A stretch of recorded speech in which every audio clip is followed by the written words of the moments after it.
بسم اللہ الرحمن الرحیم۔ السلام علیکم ڈاکٹر زاہد منیر عامر صاحب۔ وعلیکم السلام ڈاکٹر صاحب، بہت شکریہ۔ المارد میں آپ کو خوش آمدید کہتا ہوں۔ ہمارے لیے آج کا بڑا مبارک دن ہے، جمعہ کا دن ہے، مبارک دن ہے کہ آپ تشریف لائیں یہاں پہ۔ بڑے عرصے سے خواہش تھی کہ آپ کے ساتھ کوئی نشست ہو اور ہم آپ سے کچھ باتیں کریں۔ اتنی بھرپور ماشاءاللہ آپ کی زندگی گزری اور گزر رہی ہے ماشاءاللہ بھی۔ تو آپ جو تہران یونیورسٹی میں جو اردو چیئر کے ایک سربراہ کے طور پر کام کر رہے ہیں، اور یہ ایک موقع پیدا ہو گیا کہ جنگ کی صورت میں آپ کو لوٹنا پڑا وطن، تو ایک چھوٹی سی ونڈو مل گئی ہمیں، ہم آپ سے بارے میں بات کر رہے ہیں۔ اور اردو جو اصل میں آپ کی پوری شخصیت کی پہچان ہے، جس کے لیے اصل میں میرا خیال میں اگر وہ محور قرار دے دیں آپ کی ساری تگ و دو کا، آپ کی علمی، تعلیمی، تدریسی، تحقیقی اور جو کچھ بھی میڈیا بطور شاعر کے، نقاد کے، جو کچھ بھی آپ نے کام کیا، اگر ہم دیکھیں تو وہ بہت حد تک زبان اردو کے ارد گرد ہے۔ تو اگر آپ میرے اس ٹوٹے پھوٹے تعارف سے مجھے اجازت دیں کہ میں آپ سے دریافت کروں کہ کچھ اپنے پس منظر کے بارے میں، کچھ خاندان کے بارے میں۔ مثلا میں دیکھ رہا تھا کہ آپ کے والد صاحب کے نام کے ساتھ چودھری بھی تھا اور خان بھی تھا، گو آپ دونوں میں سے کوئی بھی یہ پسند نہیں کرتے نام کے ساتھ لکھنا، چودھری بھی اور خان بھی، لیکن بہرحال وہ آپ کے والد صاحب تھے۔ کیا خاندانی پس منظر تھا؟ سرگودا آپ کا آبائی شہر تھا، تو کچھ اس کے بارے میں بتائیے۔ بہت شکریہ ڈاکٹر صاحب، آپ نے ناظرین سے ملاقات کا موقع فراہم کیا اور اس علمی کہکشاں میں آنے کا موقع ملا۔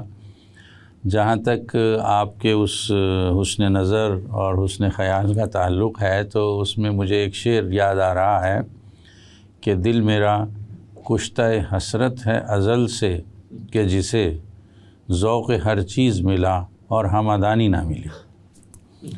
تو متنوع جہات میں کام رہا۔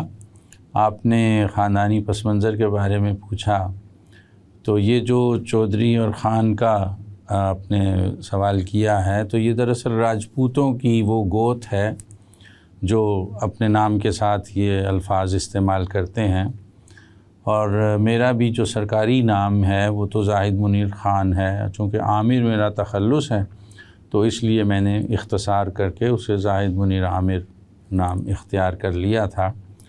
تو میرے والد صاحب اور میری والدہ صاحبہ مشرقی پنجاب سے ہجرت کر کے پاکستان آئے تھے۔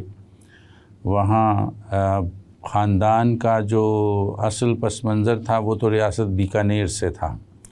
تو ریاست بیکانیر سے کسی وقت ہمارے بزرگوں میں سے کچھ لوگ ریاست پٹیالہ میں آ گئے اور وہیں میرے والد صاحب کا قیام رہا، اور جب پاکستان کا قیام عمل میں آیا تو ریاست پٹیالہ سے ہی ہجرت کر کے لاہور پہنچے تھے۔ وہ ایک لمبی داستان ہے کہ ہجرت کیسے ہوئی، کئی مہینوں میں وہ پٹیالہ سے لاہور پہنچے، پیدل اور پھر گاڑیوں کے ذریعے، ٹرکوں کے ذریعے، وہ بیل گاڑیوں کے ذریعے، ٹرین کے ذریعے، چھوٹا چھوٹا حصہ سفر کا مختلف جگہوں پر طے ہوتا رہا، اور بہت سے مصائب اور لیکن عین تقسیم کے موقع پر ہی ہوا۔ جی عین تقسیم کے موقع پر ہی وہ آئے، کئی مہینے میں وہ پہنچے، بہت مختلف راستوں سے ہوتے ہوئے، پیدل بھی، گاڑیوں پر بھی، بیل گاڑیوں پر بھی، ٹرکوں پر بھی۔ میری والدہ کی طبیعت ٹھیک نہیں تھی تو اس کے باوجود یہ سفر طے ہوا اور وہ لاہور پہنچے۔ میں نے اس کی روداد اپنی والدہ صاحبہ سے پوچھ کر ساری لکھ دی تھی،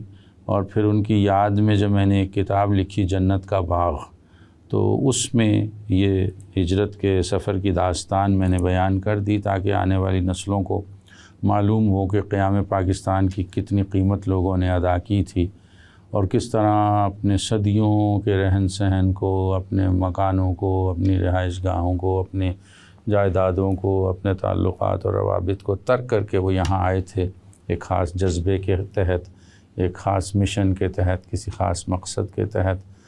تو وہ پہلے تو لاہور آئے اور پھر سرگودا چلے گئے، اور میری ولادت سرگودا ہی کی ہے، اور سرگودا ہی میں میری ابتدائی تعلیم ہوئی ہے۔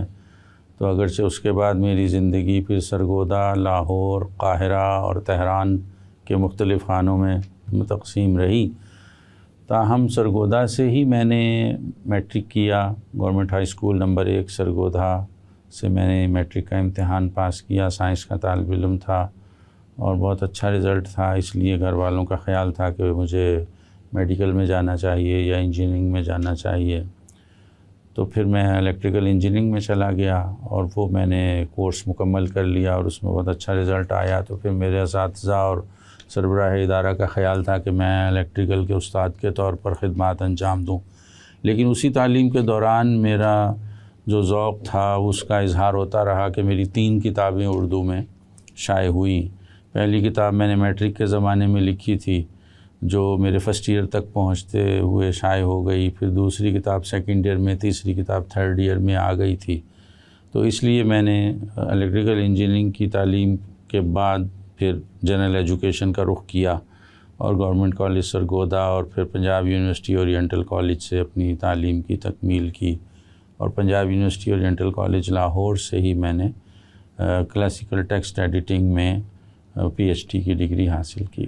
ماشاءاللہ. لیکن ڈاکٹر صاحب یہ فرمائیے کہ یہ جو کوئی بھی عموماً ہمارے ہم ماضی میں ایک دور رہا ہے جب ہر اچھا پرفارم کرنے والا طالب علم سائنس کی طرف جاتا تھا اور یہ سمجھا اچھا نہیں جاتا تھا کہ آپ کو دوسرے جنرل روم جیسے آپ نے فرمایا کہ اس طرف جائیں تو ڈاکٹر بنے یا انجینئر بنے. گو اب یہ کچھ تبدیل ہو گیا, لیکن آپ کو پہلے اس طرف جانا ہوا اور لیکن آپ اس سے پہلے ہی اپنے اندر وہ علم و ادب سے کچھ ایک دلچسپی محسوس کرتے تھے, کتابیں لکھتے تھے آپ. یہ سبب کیسے ہوا؟ یعنی آپ کو یہاں کون لے گیا؟ کچھ شخصیات تھیں یا آپ کا مطالعہ تھا یا اندر سے کچھ تھا؟ یہ جو ادب کے ساتھ وابستگی ہے یہ بہت بچپن سے تھی اور میں اپنی ذات کی حد تک بالکل واضح تھا. یعنی میں کبھی کسی کنفیوژن کا شکار نہیں ہوا کہ مجھے ادھر جانا ہے یا ادھر جانا ہے. میرے اہداف اور میری دلچسپیاں بالکل متعین تھیں. میں اسکول کے زمانے میں ہی اردو ادب کی کتابیں اور معاشرت کی, تاریخ کی, تہذیب کی, مذہب کی چیزیں پڑھا کرتا تھا. میں نے اپنی ایک چھوٹی سی لائبریری بنا رکھی تھی, اس کا ایک کیٹلاگ بنا رکھا تھا. وہ کیٹلاگ اب بھی کہیں میرے کاغذوں میں پڑا ہے اور اس میں درجہ بندی کی ہوئی تھی موضوعات کی کہ یہ مذہبیات ہے, یہ اقبالیات ہے, یہ اردو ادب ہے, یہ تاریخ ہے, یہ سیاست ہے. یہ میری دلچسپی کے میدان تھے. اسکول کی زندگی کا زمانہ ہے. اور جب مجھے سائنس کا طالب علم بنا دیا گیا تھا تو اس وقت بھی میں آرٹس کے اپنے طالب علم دوستوں کی کتابیں لے کر مستعار لے کر پڑھا کرتا تھا بڑے شوق سے کہ کاش یہ کتابیں میری بھی نصابی کتابیں ہوتی. اور وہ چونکہ واپس کرنا ہوتی تھیں تو اس لیے میں ان کے نوٹس بنا لیتا تھا. ان میں سے اپنی ڈائری میں, اپنی کاپیوں میں چیزیں نقل کر لیا کرتا تھا. تو بہت ابتدا سے شعر کہنا بھی شروع کر دیا تھا اور لکھنے کا بھی شوق ہو گیا تھا. تو بہت ابتدا میں نے لکھنا شروع کیا, بلکہ یوں کہنا چاہیے کہ میری پہلی باقاعدہ تحریر ایک کتاب ہی تھی جو میں نے لکھی اور وہ خاموشی سے میں کام کرتا رہا, کسی سے ذکر نہیں کیا. اور جب وہ کام مکمل ہو گیا, کتاب مکمل ہو گئی اور اس کی اشاعت کی فکر لاحق ہوئی تو پھر وہ میں نے ڈسکلوز کیا. لیکن گھر میں آپ کو اس میں کوئی والد صاحب کی طرف سے اور کسی عزیز کی جانب سے کوئی ایسا نہیں تھا کہ وہ خاندان میں چلتی ہو یہ روایت علم و ادب کی؟ ہاں, میں نے اپنے والد صاحب کو تو اپنی ہوش میں دیکھا نہیں. میں کوئی 4-5 برس کا تھا جب ان کا انتقال ہو گیا. تو میں نے جو کچھ ان کے بارے میں سنا, محسوس کیا اور جو ایک خوابناک سی کیفیت میں محسوس کرتا ہوں ان کے بارے میں, وہ چیزیں میں نے لکھی ہیں. اور اپنے والد کے بارے میں فراموشی کے طاق پر روشن چراغ کے نام سے ایک مضمون میں نے لکھا تھا.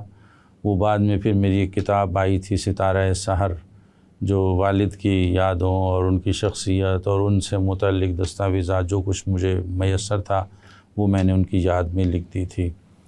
تو باقی گھر کا ماحول ظاہر ہے سب پڑھے لکھے تھے. یہ سب بہن بھائیوں نے تعلیم حاصل کی. میری بڑی بہن جو ہیں انہوں نے ایم اے اردو کیا ہوا تھا, یعنی اردو کا چراغ روشن تھا گھر میں. تو اور بڑے بھائی جن کی زیر نگرانی تعلیم و تربیت ہوئی, حبیب الرحمن صاحب ایڈوکیٹ, وہ وکیل ہیں اور ان کا بھی اچھا ذوق تھا, یعنی مذہبی رجحان ان کا بہت زیادہ غالب تھا اور اب بھی ایسا ہی ہے. تو اور میرے بڑے بھائی شاہد منیر صاحب, وہ بھی شعر کہتے تھے. بڑی ہمشیرہ جنہوں نے ایم اے اردو کیا ہوا ہے وہ بھی شعر کہتی ہیں, اور ان سے چھوٹی ہمشیرہ جو شاہدہ مظفر ہیں وہ بھی شعر کہتی ہیں اور ان کے 2-3 شعری مجموعے بھی شائع ہو چکے ہیں. تو یہ میرے بھائی شاہد صاحب اور نجمہ غفار صاحبہ ان کے بھی شعری مجموعے شائع ہو چکے ہیں. تو یہ ذوق تو اس طرح سے تھا. اور ہمارے والد صاحب ہماری والدہ کو شعر لکھ کر دیتے تھے تکیوں پر کاڑھنے کے لیے. تو وہ ایک رواج تھا اس زمانے میں کہ تکیے کے اوپر شعر لکھا جاتا تھا. تکیے نے راحتوں کے خزانے لٹا دیے, بستر کو 4 چاند اسی نے لگا دیے. تو وہ لکھ کر دیتے تھے اور والدہ اس پہ کڑھائی کرتی تھی. تو اس طرح سے یہ گھر میں ایک لہر شعر و ادب کا کچھ نہ کچھ سلسلہ تھا. پھر آپ کیوں چلے گئے انجینئرنگ میں؟ وہ تو جیسا آپ نے بھی ذکر کیا کہ ایک عمومی معاشرتی ایک رویہ تھا کہ گھر کے بزرگ جو ہیں وہ یہ چاہتے تھے کہ ہمارے بچے جو ہیں ڈاکٹر بنیں یا انجینئر بنیں. تو میرے بڑے بھائی صاحب کی بھی یہ خواہش تھی. تو انہوں نے یعنی میری خیرخواہی کے خیال سے مجھے اس طرف ڈال دیا, اگرچہ میں اس وقت بھی بالکل واضح تھا. اچھا, یہ میں چاہوں گا کہ بیچ میں آپ سے جو آپ کے افکار کے بارے میں بھی جو کوئی برموقع بات ہو تو کر لی جائے. اور یہ ہے کہ آپ کے نزدیک جو اس پچھلے کوئی 40 برس میں یہ ایک تبدیلی آئی ہے کہ اب لوگ جو نئی نسل کے ہیں ہمارے, وہ اس طرف اپنی مرضی کے مطابق بڑھنا چاہتے ہیں. اور وہ جو معاشرتی ایک لہر ہوتی ہے کہ بھئی سب لوگ ایک ہی پیشے کی جانب بڑھ جائیں, یہ اس میں کوئی ڈسکریجمنٹ ہوئی اور عوامل بھی پیش نظر رہے. اور دوسری بات یہ بھی ارشاد فرمائیے کہ کیا ایسا نہیں ہوا کہ جو دوسرے علوم ہیں ان کی اہمیت بھی کچھ بڑھی ہے, اور لوگوں نے محسوس کیا ہے کہ صرف یہ نہیں کہ علم و ادب ہی بلکہ کوئی دوسرے جو لبرل آرٹس وغیرہ ہیں اور علوم ہیں ان کی بھی اہمیت ہے. تو میں چاہوں گا آپ اس پر کچھ ضرور ارشاد فرمائیں اس سے پہلے کہ ہم آپ کی. جی بالکل ایسا ہوا ہے, اور اس کی بنیادی وجہ یہ ہے کہ علوم کی دنیا میں ایک انقلاب آیا ہے. اور وہ جو پہلے 2-3 شعبہ حیات کی طرف ہی لوگوں کا میلان تھا, وہ ایک بہت بڑی شاہراہ کی طرف اس کا راستہ کھل گیا ہے, اور اس سے بہت سے راستے جو ہیں وہ دریافت ہو گئے ہیں. چنانچہ اب وہ صورتحال نہیں رہی, اور اویئرنیس میں بہت اضافہ ہوا ہے. یعنی پہلے تو بچے ماں باپ کے بالکل ڈیپینڈنٹ ہوتے تھے کہ جو وہ کہہ دیں گے اس کے مطابق ہی وہ چلیں گے.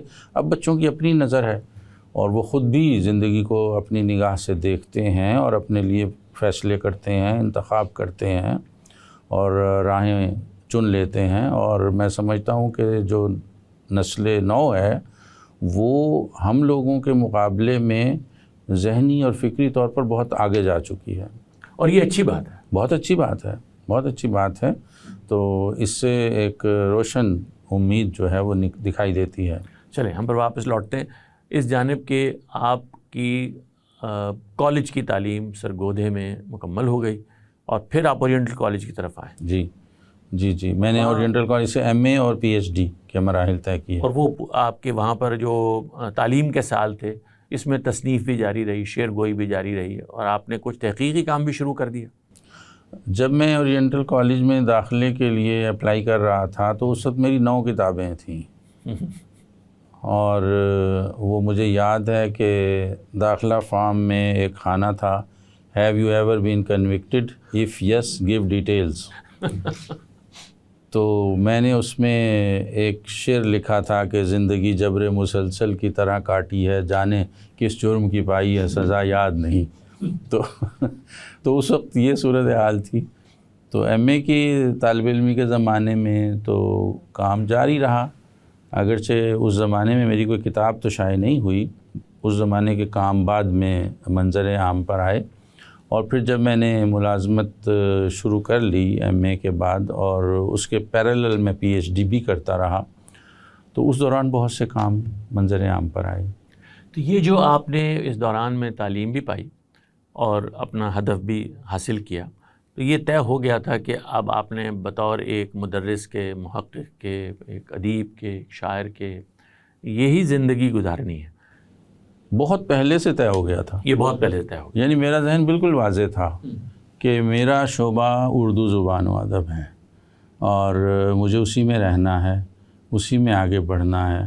اگرچہ میں اس طرح کے خواب دیکھنے کا تو عادی نہیں ہوں کہ جس میں کوئی مناصب ہوں اور جس میں کوئی دنیاوی ترقیات ہوں, بس ایک میرا جو داخلی رجحان اور میرا ایک ذوق تھا اس نے مجھے بالکل واضح طور پر ایک راہ سجھا دی تھی. لیکن میں یہ دیکھتا ہوں کہ یہ محض اردو نہیں رہی، بلکہ یہ ہوا کہ جیسے آپ نے ذکر کیا کہ اس میں دین بھی ہے، اس میں سیرت بھی ہے، اس میں شعر و ادب کی ایک تنقیدی نگاہ بھی ہے، اس کے علاوہ آپ نے خاص شعبے جو منتخب کیے اس میں اقبالیات ہے، اس میں مولانا ظفر علی خان پر آپ نے بہت کام کیا، پھر جو آپ کی اصل تحقیق ہے میر سوز کے اوپر اس پر آپ کا بے بہا کام ہے، اور اس کی تھوڑی سی تفصیل ہم نے اس روز سنی بھی تھی آپ سے۔ تو میں چاہوں گا کہ ہم ان میں سے ایک حصے کو لے کے آپ سے تھوڑی بہت بات کریں کہ آپ کے ظاہر ہے کہ تحریر انسان کرتا ہے وہ تو چلیے کتاب چھپ جاتی ہے، لیکن ہر کتاب اصل میں اس مصنف کے پورے علم کا ایک چھوٹا سا حصہ ہی ہوتی ہے عام طور سے۔ اور آپ نے جیسے فرمایا، میرا اپنا اندازہ ہے کہ اس وقت کچھ 70 سے اوپر کتابیں آپ کی اب شاید ہو گئی ہوں گی، لگتا ہے مجھے ایسا ہی ہے کچھ رفلی۔ اور یہ میں دیکھ رہا تھا یہ کتاب جو میں چاہوں گا کہ اس کی ایک تصویر آپ خاص طور سے اس کی دکھا دیجیے گا، کہ یہ جو کتاب سلمان علی صاحب نے مرتب کی ہے، جو آپ کی سوانحی کتابیات ہیں، یعنی بایوگرافیکل بیبلیوگرافی، یعنی جو مصنف ہیں ان سے متعلق جو تمام کتابیں ہیں، جو تمام مضامین ہیں، جہاں جہاں آپ کا ذکر ہے وہ سب ہے۔ میں نے اس کی جو تفصیل دیکھی تو یہ خود تقریباً کوئی 500 صفحے کی کتاب ہے رفلی۔ اس میں انگریزی سیکشن میں وہ انگریزی حصہ ہے جہاں آپ نے انگریزی میں کچھ کام کیا ہے، جہاں انگریزی میں آپ کی کوئی حوالے دیے گئے ہیں اور جہاں آپ کی تحریریں ہیں یا آپ کا ذکر ہے، اور اس پہ اردو سائٹ کے اوپر وہ تمام تفصیلات ہیں جہاں آپ کے کتابیں۔ تو اس سے ظاہر یہ ہوتا ہے کہ اتنا ماشاءاللہ پھیلا ہوا اسکوپ ہے کہ شاید ہم اس کو اپنی گفتگو میں کور نہیں کر سکیں گے۔ تو میں خود آپ کے سامنے یہ سوال رکھتا ہوں کہ آپ اس کو اگر کوئی میں پوچھوں آپ سے کہ آپ اپنے ہی کام کے بارے میں ایک طرح جامع تبصرہ کریں تو آپ کیسے کریں گے؟ ہاں، میں یہ بتا سکتا ہوں کہ میں نے کن شعبوں میں کام کیا۔ سب سے پہلے اردو ادب ہے، پھر اقبالیات ہے، اس کے بعد شاعری ہے، سفر نامے ہیں، نوجوان نسل کے افکار و مسائل ہیں، اور تحقیقی مقالات کے مجموعے ہیں۔ تو یہ میرے دوائر رہے ہیں جن میں نے کام کیا ہے، اور اس میں سے ہر شعبے میں جیسے مولانا ظفر علی خان کا آپ نے ذکر کیا تو کوئی 7-8 کتابیں میری مولانا ظفر علی خان کے بارے میں ہیں۔ شاعری ہے تو 8-10 مجموعے شاعری کے اردو میں، فارسی میں، عربی میں، انگریزی میں، جن کے تراجم بھی ہو چکے ہیں، فرانسیسی میں بھی ترجمے ہو چکے ہیں، جاپانی میں بھی۔ تو وہ مجموعے ہیں، وہ ایک یعنی الگ سلسلہ ہے۔ اور سفر نامے ہیں تو 8-9 میرا خیال ہے کہ سفر نامے ہیں جو شائع ہو چکے ہیں۔ اقبالیات پر اردو اور انگریزی میں متعدد میری کتابیں ہیں جو شائع ہو چکی ہیں، عربی میں بھی ایک کتاب چھپ چکی ہے۔ اور اسی طرح اکبر الہ آبادی کے بارے میں نے کچھ کام کیا ہے، مکاتیب۔ جی ان کے غیر مطبوعہ خطوط جو ہیں انہیں مدون کیا ہے، جس سے ان کی فکر کی ایک نئی جہت، اور یہ پہلی بار ہوا ہے اس سے پہلے؟ جی جو نئی جہت ان کی سامنے آئی ہے، علوم قرآنی اور قرآن سے ان کے تمسک کا اظہار ہوا ہے۔ تو یہ میرے شعبے رہے ہیں جن میں نے کام کیا ہے۔ اچھا، آپ یہ فرمائیے کہ جو میں ابتدائی طور پر دیکھتا ہوں جب آپ نے پڑھانا شروع کیا تو یونیورسٹی میں تو آپ کا سفر ذرا بعد میں شروع ہوا، لیکن آپ نے ایچ ایس این کالج میں بھی پڑھایا، آپ نے اس کے علاوہ اور کچھ کالجوں میں بھی پڑھایا، اور آپ نے کچھ اس کے علاوہ مختلف اور اداروں میں، اکیڈمیز میں بھی سر انجام دیے فرائض، اور وہ بعد میں بھی ہوئے، کچھ پہلے بھی ہوئے۔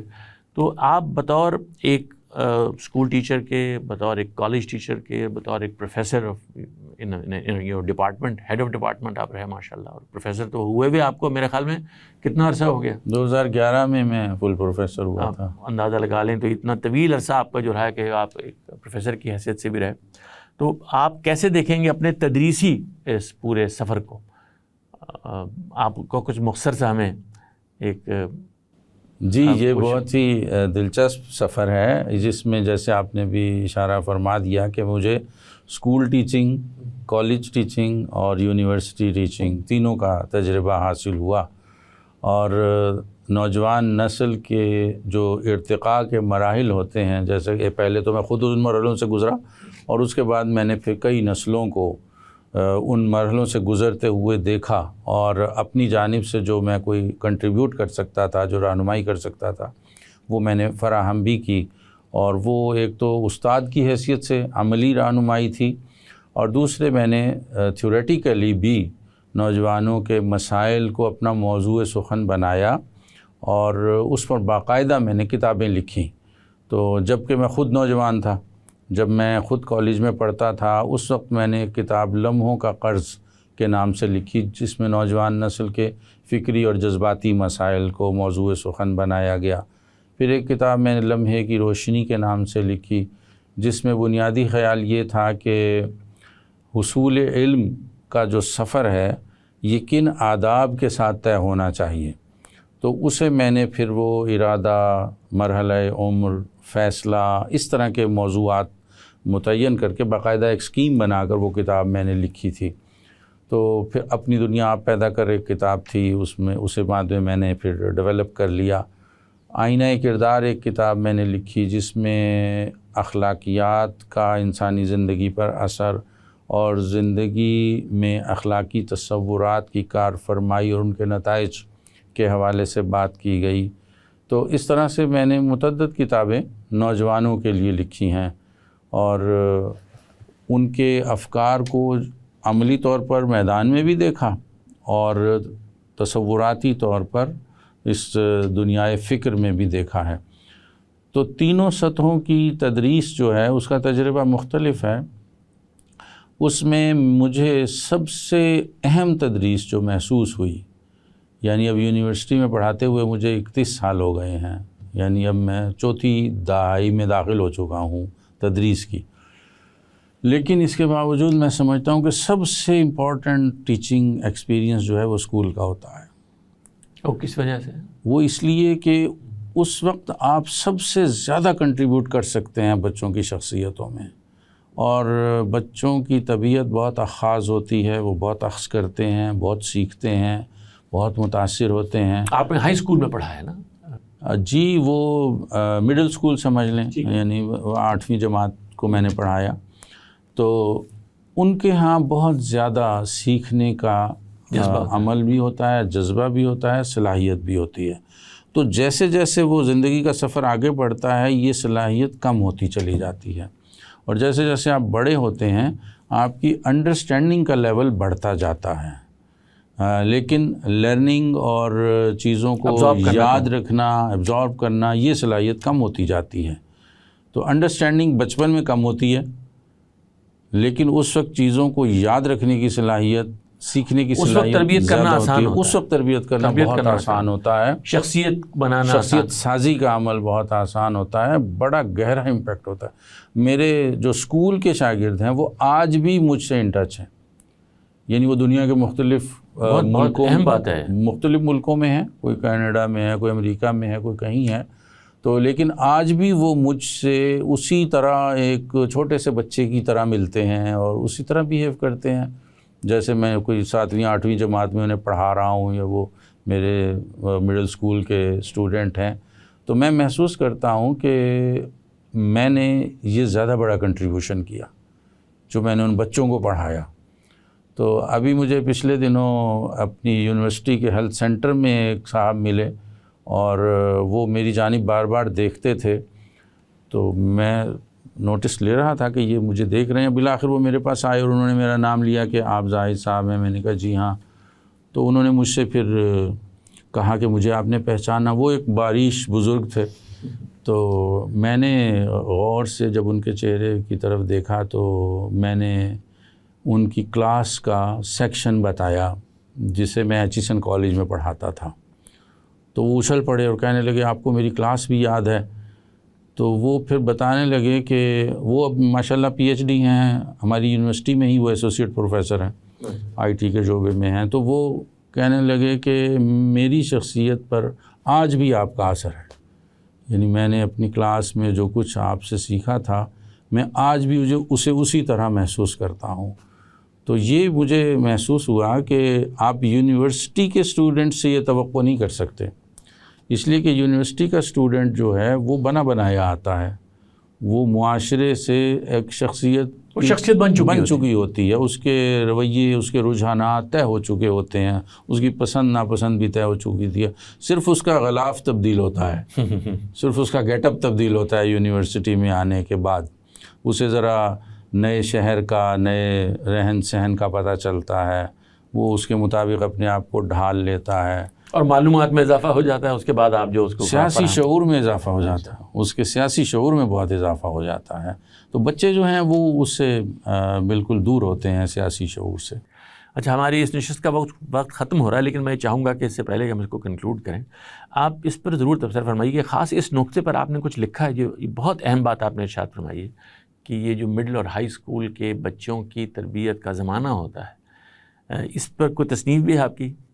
یہ جو نوجوانوں کے لیے میں نے 5-7 کتابیں لکھی ہیں، تو ان میں ضمنی طور پر آیا، لیکن اسے بطور ایک مضمون یا مقالے کے طور پر میں نے، میرا یہ خیال ہے کہ یہ بڑی اہم بات ہے، اور میں اس کو دیکھتا ہوں جب اب اپنے بچوں کو اور نئے نسل کے باقی بچے جو آ رہے ہیں کالجوں میں، تو اگر یہ تربیت پہلے کی نہیں ہوئی ہوئی تو باقی مشکلات بڑی پیش آتی ہیں پھر اس کے بعد کی زندگی میں جو، اور پھر یہ بھی ہوا ہے، میرا خیال ہے کہ پچھلے 20-25 برس میں کہ جو طلباء پر دباؤ بڑھا ہے امتحانوں کا، تعلیم کا، کمپٹیشن کا، یہ پہلے نہیں تھا، یہ اب بہت بڑھ گیا ہے، تو اس کے نتیجے میں جو تربیت کا پہلو ہے وہ متاثر ہوا ہے اس کے نتیجے میں۔ وہ تو سب سے بنیادی چیز تو گھر کا ماحول ہے، ماں باپ کی شخصیت ہے، ماں باپ کی دی ہوئی تربیت ہے، اسے کوئی دنیا کی طاقت تبدیل نہیں کر سکتی، وہ تو رہتی ہے ہمیشہ، وہی رہتی ہے،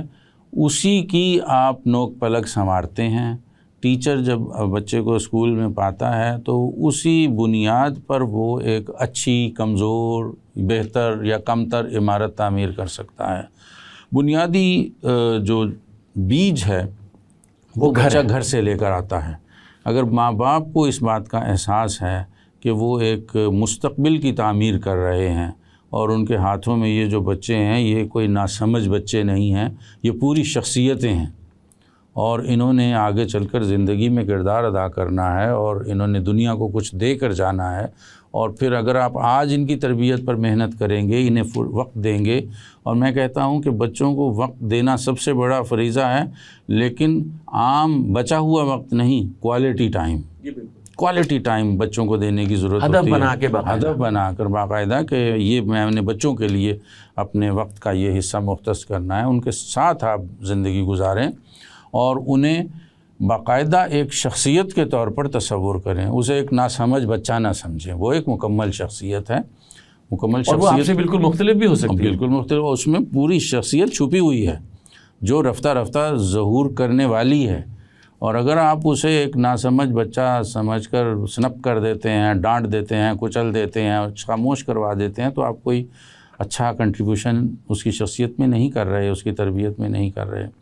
اور وہ بات کے ٹیچر جو ہیں وہ اگر بنیاد ٹیڑھی پڑی ہوئی ہے تو خشت اول چن نہد میں مار کج تا سریا می رود دیوار کج کا رول بڑا محدود ہو جاتے ہیں، وہ نہیں کچھ کر سکے گا، اور وہ ہائی اسکول میں ہی اس کو مسائل پیش آ جائیں گے، بالکل، اور وہ ظاہر گھر تو جاتا ہی ہے، جب آپ کتنی دیر چند گھنٹے گزار کے اگر وہ اسی گھر چلے جائے گا جہاں یہ سب مسائل ہیں۔ جی۔ اچھا، اس سے پہلے کہ ہم ختم کریں، ایک مختصر سا تبصرہ اس پر فرما دیجیے کہ آپ کی کوئی رائے ہے اس بارے میں کہ یہ جو اقامتی اسکول ہوتے ہیں، یہ بورڈنگ اسکولز ہوتے ہیں، وہ ان کا رواج بڑا کم ہو گیا، لیکن کیا یہ تربیت کے لیے بہتر ہوتے ہیں؟ میں تو خود ایک اقامتی اسکول میں ہاؤس ماسٹر کے طور پر خدمات انجام دیتا رہا ہوں، ایچ کالج میں میں رہا، اور وہ اقامتی اسکول ہے، اگرچہ اس میں بعد کے زمانے میں دوسرے بچے بھی اسکالرس کی بھی اجازت ہوگی، لیکن بنیادی طور پر تو وہ ایک پبلک اسکول ہی تھا۔ تصور تو بہت اچھا ہے، لیکن اس میں میٹر یہ بات کرتی ہے کہ ٹیچر کون ہے، نگرانی کون کر رہا ہے، وہ نگرانی کون کر رہا ہے، اس کی اپنی شخصیت کیا ہے، ماحول کیسا ہے، وہ کیا ماحول پرووائڈ کرتا ہے بچے کو، وہ کیا ماحول دیتا ہے، چونکہ اس میں یہ ہوتا ہے کہ صبح آپ نے ارلی مارننگ انہیں جگانا بھی ہے، اچھا، اور آپ نے مثلاً ہمارے جہاں میں تھا تو وہ مارننگ اسمبلی جو ہے وہ ہاؤس کے اندر ہوتی تھی، پہلے جھنڈا چڑھایا جاتا تھا، سلام کیا جاتا تھا اسے، اس کے بعد آپ نے ناشتہ جو ہے وہ بچوں کو کروانا ہے، اور پھر انہیں تیار کر کے اسکول لے کر جانا ہے، پھر اسکول کی اسمبلی ہوتی ہے، چھٹی کے بعد لانا ہے، انہیں لنچ کروانا ہے، اس کے بعد انہیں شام کو گیمز پر لے کر جانا ہے، اور پھر سن سیٹ کے وقت آپ نے جھنڈا اتارنا ہے، اور پھر اسٹڈی پیریڈ ہے، اور پھر لائٹس آؤٹ کا ٹائم ہے. یہ تمام چیزیں ہاؤس ماسٹر یا اسسٹنٹ ہاؤس ماسٹر، آپ نے اس حیثیت سے وہاں جی یہ سب کچھ میں نے کیا ہے. تو اس میں اگر تو ٹیچر اسے محض ایک اداری ذمہ داری سمجھ کر انجام دیتا ہے تو پھر تو وہ ایک بوجھل سی ایک روٹین ہے جس میں ہر وقت گھنٹیاں بج رہی ہیں، اور اب یہ کھانے کی گھنٹی ہے، اب یہ کھیل کی گھنٹی ہے، اب یہ سونے کی گھنٹی ہے، اب یہ جاگنے کی گھنٹی ہے، مسلسل گھنٹیوں کے زور پر اسکول چلتا ہے. تو لیکن اگر وہ یہ سمجھتا ہے کہ میں ایک مشن پر ہوں اور یہ سب میرے بچے ہیں اور میں نے ان کی شخصیتوں میں کردار ادا کرنا ہے، میں نے ان کی تربیت کرنی ہے، میں نے انہیں بنانا ہے، میں نے معاشرے کو یہ تحفہ دینا ہے، تو پھر صورتحال اور ہوتی ہے. تو بنیادی کردار اس سارے سیٹ اپ میں ٹیچر کا ہوتا ہے. ٹیچر خود کون ہے، ٹیچر کی اپنی کتنی تربیت ہوئی ہے، ٹیچر کے اپنے تصورات کیا ہیں، اور وہ تصورات کن بنیادوں پر استوار ہیں. اگر ٹیچر خود اپنے معاشی مسائل سے ہی الجھتا ہوا پایا جاتا ہے اور اسے اپنی ترقیات ہی سے فکر لاحق رہتی ہے، اور وہ یہ گریڈ کے چکر میں رہتا ہے اور اپنے انکریمنٹس کے چکر میں رہتا ہے، تو وہ کوئی خدمت انجام نہیں دے سکتا. ٹیچر تو ایک مشنری جذبے کے ساتھ بنتا ہے، اور یہ سب چیزیں ثانوی ہیں میری نگاہ میں. میں خود ایک ٹیچر ہوں، اور خدا کا شکر ہے کہ کبھی میری نظر میں ان چیزوں کی اولین ترجیح کی حیثیت نہیں رہی. لیکن میں نے دیکھا کہ اگر آپ کے پیش نظر کوئی مقصد ہو اور وہ سیلف لیس ہو کر آپ اس کی جانب بڑھ رہے ہوں تو یہ سب کچھ خود بخود آ جاتا ہے. وہ آپ کو ویسے ہی حاصل ہو جاتا ہے، خود ہی حاصل ہو جاتا ہے. اس کے لیے الگ بھاگ دوڑ کرنے کی ضرورت نہیں ہوتی. اگر آپ ان چیزوں کے پیچھے بھاگتے ہیں پھر آپ زندگی میں اور کچھ نہیں کر سکتے، بس یہی کچھ حاصل کرتے ہیں، اور یہ صرف مادیت ہے اور وہ اس کا مقدر تو فنا ہو جانا ہے. اور یہی المیہ ہے کہ ہمارے ہاں یہ جو دوسری روش ہے اسی نے غلبہ پا لیا. ہم اگلی نشست شروع کریں گے اسی نقطے سے انشاءاللہ. بہت شکریہ ڈاکٹر صاحب. بہت شکریہ جی.